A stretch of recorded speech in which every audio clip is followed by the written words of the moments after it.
Hi everyone, this is Audrey Alison, and I'm creating this intro for my November forecasts just to let you know that there is a technical difficulty and a glitch that I'm going to absolutely blame on Mercury retrograde as my ruler. Mercury rules me, and you'll see that there's a disconnect between the audio and the video on 9 out of 12 of the forecasts, and I'm not sure why because I've recorded them the same way. So I do apologize. If it's hard to watch, I suggest you do it blindfolded. Could be kind of fun.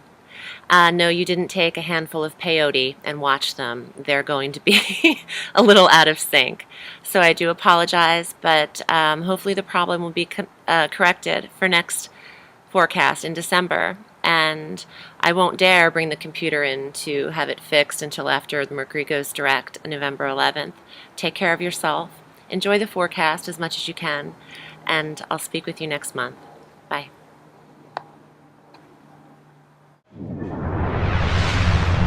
Hi, Taurus.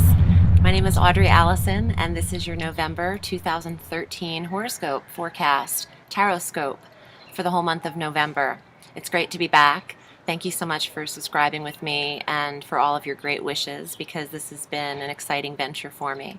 Let's jump right into it. On November 3rd, right at the top of the month, we have the new moon, solar eclipse, 11 degrees Scorpio. Scorpio for you, Taurus, is your polar opposite on the astrological wheel. So this new moon is very powerful for you as the energy is funneling into your sign directly as well. Now, Taurus, you and Scorpio mesh, and Scorpio is 6 signs from you. This ruling your 7th house of partnerships, marriage, relationships, and love, soulmate type vibes, soulmate love. So this is a very amazing new moon to focus intentions on that area.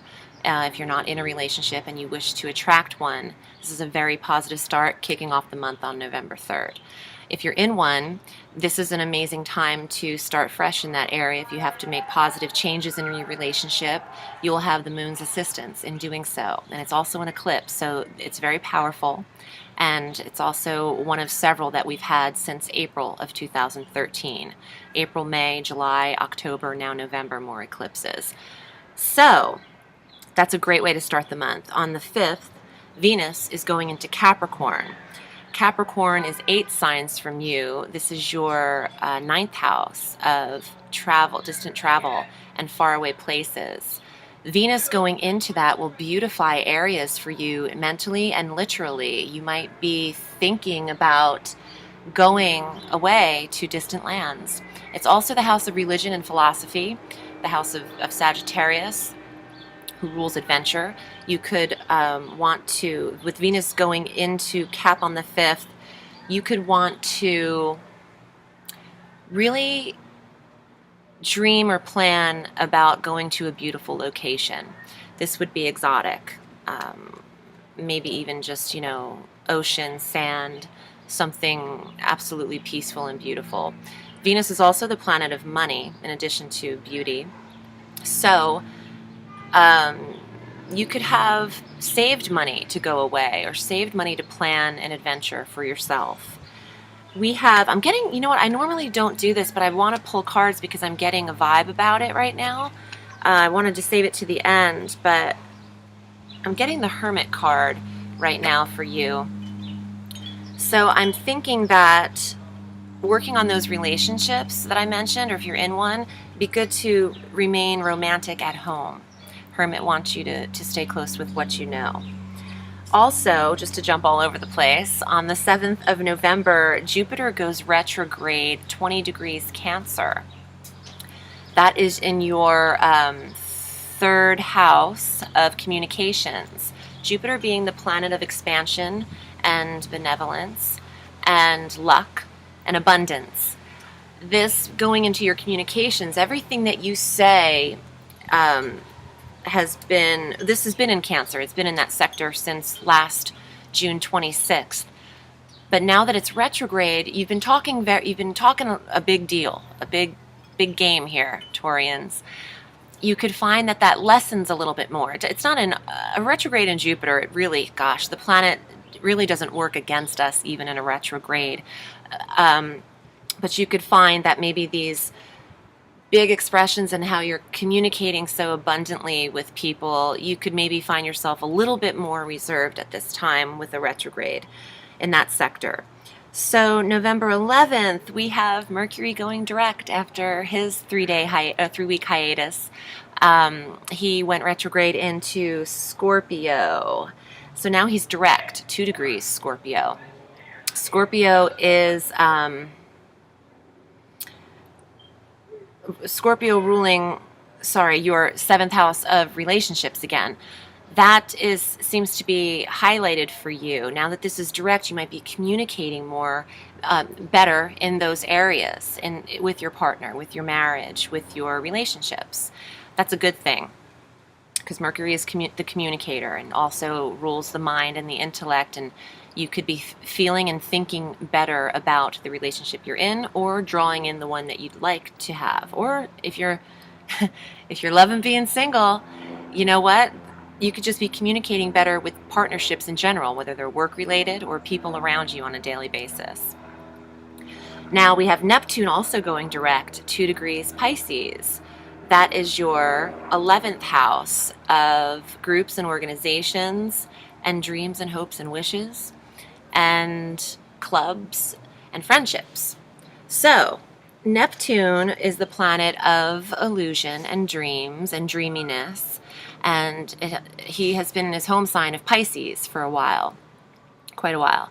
And now that he's direct in his very comfortable castle in the sky, I find that you in this 11th house will be maybe less delusional or disillusioned with maybe the friendships around you. You can be seeing things more clearly at this time with groups and organizations, and also with the dreams and hopes that you wish to attract. You could be making more sense to yourself in your own mind. So that's a great aspect. I'm loving that some of these planets are getting direct, because we like when that happens in the sky. Now, on the 17th of November, we have a full moon, 25 degrees Taurus. It's your full moon. It's your annual full moon, Taurus. So use this to your benefit. This will be shining in your first house of self and personality.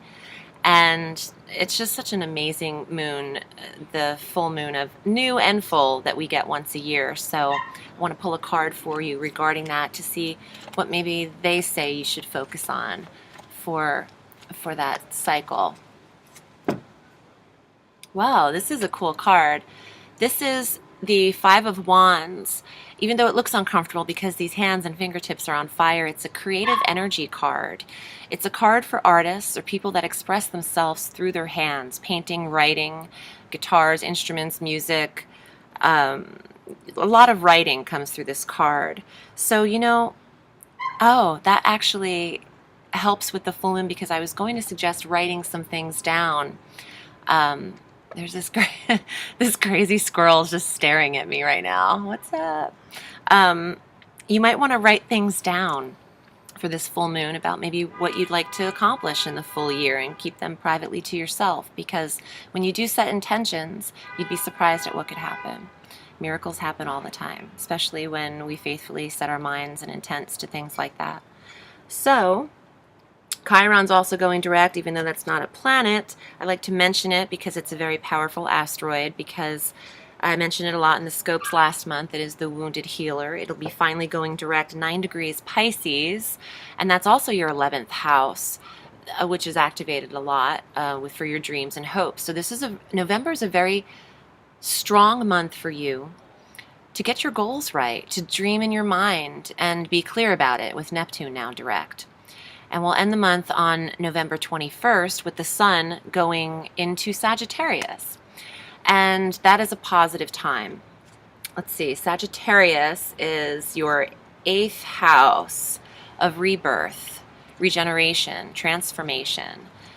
This, when the sun goes into Sag for you, Taurus, you could find that you want to create a different look, or you could express yourself more openly or differently, work on your presence or appearance. Let me pull a card for you to end up with on this reading and leave you with. Oh, how beautiful. The World. This is a major arcana card, and it symbolizes all of the elements: earth, fire, water, air. And it just means, honestly, that everything that you have tied up, it's so hard to do this looking at a computer, everything that you have tied up in your hopes and dreams. Oh wow, this is actually so resembles that 11th house that's illuminated and highlighted for you this month. Everything, all of your intentions in all 4 sectors: mind, body, soul, spirit, earth, air, wind, and fire, or water, they can come together. They can all be manifested. The world is at your fingertips. Oh, and fingertips. I pulled that card with the burning hand. I love it when things make sense. At least they do here. So reach big, and it'll be a very successful November for you. I love that your 11th house is so stimulated. I wish you a great November, and you can find me at audreyallison.com. I'm also on Facebook, Audrey Allison Astrology and Tarot. Have a happy November, Taurus, and I'll see you next month. Have a sweet day. Bye.